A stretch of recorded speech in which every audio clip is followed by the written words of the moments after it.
שלום לכולם וברוכים הבאים. היום אנחנו צוללים לנושא סופר חשוב, לכלי שיכול פשוט לשנות את כללי המשחק, באחת העבודות הכי מאתגרות, אבל גם הכי חשובות שיש. העבודה שלנו עם ילדים ונוער במערכת החינוך. רגע, זה נשמע מוכר? כל היום מרגיש כמו כיבוש שריפות. פה צריך להפריד בין שני ילדים שרבים. שם צריך להרגיע נער שמתפרץ בכעס, ופתאום יש שיחה עם מורה מודאג או אפילו כועס. טוב, זה העולם של אנשי ונשות החינוך, וזה בדיוק המקום שבו שינוי קטן, ממש קטן, בשפה שלנו יכול לחולל מהפכה שלמה. אז הכלי הזה שאנחנו הולכים לדבר עליו נקרא תקשורת מקרבת. והסוד שלו, הרעיון המרכזי, הוא כל כך פשוט, אבל באמת מהפכני. תחשבי על זה ככה. מאחורי כל התנהגות אנושית, לא משנה כמה היא קשה או מאתגרת, מהצעקה הכי גדולה ועד טריקת דלת, מסתתר בעצם ניסיון. ניסיון להגיד לנו שמשהו חסר, שיש פה צורך שלא מקבל מענה. וזו, חברים, נקודת המפנה. כל הרעיון הוא לעשות סוויץ' בראש. להפסיק להגיב אוטומטית להתנהגות החיצונית, ולהתחיל לשאול, רגע, מה קורה פה מתחת לפני השטח? מה הילד הזה בעצם צריך ממני עכשיו? זה שינוי ענק. מכיבוי שריפות למניעה שלהן מהשורש. אוקיי, וכדי להבין את זה טוב יותר, יש פה מטאפורה פשוט גאונית. שפת התן מול שפת הג'ירף. שפת התן, אתם יודעים, היא ברירת המחדל שלנו כשאנחנו בלחץ. האשמות, ביקורת, שיפוטיות. לעומתה, שפת הג'ירף היא בחירה מודעת. למה דווקא ג'ירף? שני דברים. קודם כל, יש לה את הלב הכי גדול מבין חיות היבשה, וזה מסמל אמפתיה. והדבר השני, הצוואר הארוך שלה מאפשר לה לראות את התמונה הרחבה, מלמעלה. בלי לשפוט מיד. אז איך עושים את זה בפועל? איך מדברים ג'ירפית? זה לא מסובך כמו שזה נשמע.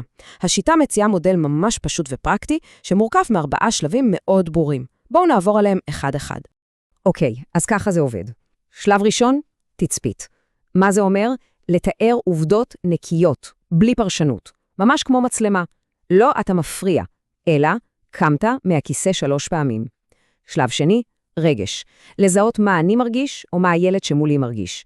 אני מרגיש תסכול, או אני רואה שאתה נראה מתוסכל. שלב שלישי, וזה לב העניין, צורך. לקשר את הרגש לצורך. למה אני מתוסכל? כי אני צריך שיתוף פעולה. למה הוא מתוסכל? אולי הוא צריך תנועה או הבנה. ורק אז, בשלב הרביעי, מגיעה הבקשה. בקשה קונקרטית, חיובית, ומשהו שאפשר לעשות. והדוגמה הזאת ממחישה את זה פשוט מושלם. תראו את ההבדל העצום. במקום הכללה מאשימה כמו אתה תמיד עושה בלגן, יש תיאור עובדתי. אני רואה צעצועים על הרצפה. במקום פקודה שיוצרת התנגדות, תסדר מיד, יש בקשה שמכבדת ומזמינה שיתוף פעולה. זה לגמרי משנה את כל הדינמיקה. זה כבר לא מאבק כוח, זו שיחה. יפה. אז אחרי שהבנו את 4 השלבים, בואו ניקח את זה לעולם האמיתי. בואו נראה איך המודל הזה עוזר לנו באחת המשימות הכי קשות ומורכבות שיש, הצבת גבולות. וזה משהו שחשוב לי להדגיש. אנשים לפעמים חושבים בטעות שתקשורת מקרבת זה להיות וטרן, שלא יהיו גבולות. וזה בדיוק, אבל בדיוק ההפך.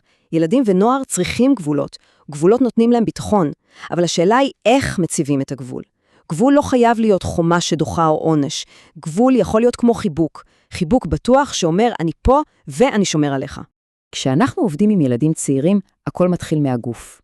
קודם כל, לרדת לגובה העיניים שלהם. זה לא טכני, זה משדר כבוד, זה מורד את תחושת האיום. ושנית, וזה קריטי, במקום להגיד מה לא לעשות, אל תרוץ, אנחנו אומרים מה כן לעשות. בפנים הולכים לאט. למה? כי המוח הצעיר פשוט מתקשה לאבד שלילה. כשאומרים לו אל תרוץ, הוא שומע רוץ. הנחיה חיובית נוטלת לו מסלול ברור ופשוט לפעולה. עם בני נוער, כמו שאתם יודעים, כללי המשחק משתנים לגמרי, הם כבר לא ילדים קטנים. הם מחפשים אוטונומיה, עצמאות, והם סופר רגישים לביקורת. פקודות זה פשוט לא עובד, זה רק מייצר עוד התנגדות. אז המעבר הוא מהוראות לשותפות. אנחנו מסבירים את הלמה שלנו, למה זה חשוב לנו.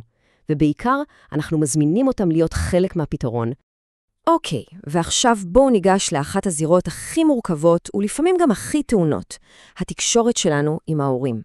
בואו נראה איך הגישה הזאת יכולה לבנות קשרים ולהפוך שיחות קשות לשיתוף פעולה אמיתי. תראו את הדוגמה הזו, היא מסבירה הכל. הגישה המאשימה, הילד שלכם אגרסיבי, תטפלו בזה. מה היא עושה? היא מיד גורמת להורה להתגונן, כי כשהוא שומע ביקורת על הילד, הוא שומע ביקורת על עצמו. הגישה המזמינה לעומת זאת עושה משהו אחר לגמרי. היא מתארת התנהגות, היא מביאה דאגה משותפת, והיא בעצם אומרת להורה, אני ואתה באותו צד. בוא נחשוב יחד איך לעזור לילד שלנו. בסופו של דבר, המפתח הוא לבנות אמון עם ההורים, וזה לא קורה ביום אחד. זה מתחיל בדברים הקטנים, הפרואקטיביים, לשתף במשהו חיובי שקרה, לא להתקשר רק כשיש בעיה, וכשכבר מתעורר קושי, לתאר את ההתנהגות, לא לשים תווית על הילד, והכי חשוב, תמיד לזכור שההורים הם המומחים הכי גדולים לילד שלהם. שאלה פשוטה כמו, תגידו, מה עובד לכם בבית במצבים כאלה? יכולה לפתוח דלת לשותפות מדהימה. טוב, אנחנו מתקרבים לסיום, ואחרי כל הדוגמאות והשלבים, חשוב לי שנזקק את המסר המרכזי. מהו בעצם הכוח האמיתי שנמצא ממש כאן, בידיים של כל איש וכל אשת חינוך? בסופו של דבר, זה כל הסיפור. זה כל כך פשוט וכל כך עמוק. הכלי הכי חזק שיש לנו הוא לא נהלים, לא חוקים ולא עונשים. הכלי הכי חזק הוא המילים שאנחנו בוחרים להשתמש בהם. זו הבחירה הזו לעצור לרגע, לקחת נשימה ולבחור בשפת הג'ירף, במקום להגיב אוטומטית בשפת התן. וזו המהות, כי העבודה הזאת היא הרבה יותר מלשרוד את היום או לכבות שריפות. זו הזדמנות אמיתית להשפיע באופן עמוק על החיים של ילדים ושל משפחות שלמות. הבחירה בשפה מקרבת היא בחירה להיות דמות משמעותית. דמות שנלמדת לא רק חשבון או אנגלית, אלא איך לתקשר, איך להקשיב, איך להתחבר. וזו, אולי, המתנה הכי גדולה שאפשר לתת. אז אני רוצה להשאיר אתכם עם השאלה הזו למחשבה. לא צריך לעשות מהפכה ענקית ביום אחד, זה לא עובד ככה. אבל מה כן אפשר לעשות? אפשר לבחור שיחה קטנה אחת מחר, עם תלמיד, עם מורה, עם קולגה, ולנסות לגשת אליה קצת אחרת. כי השינוי הגדול הוא תמיד מתחיל שם. תודה רבה על ההקשבה, ובעיקר, תודה על כל מה שאתם עושים.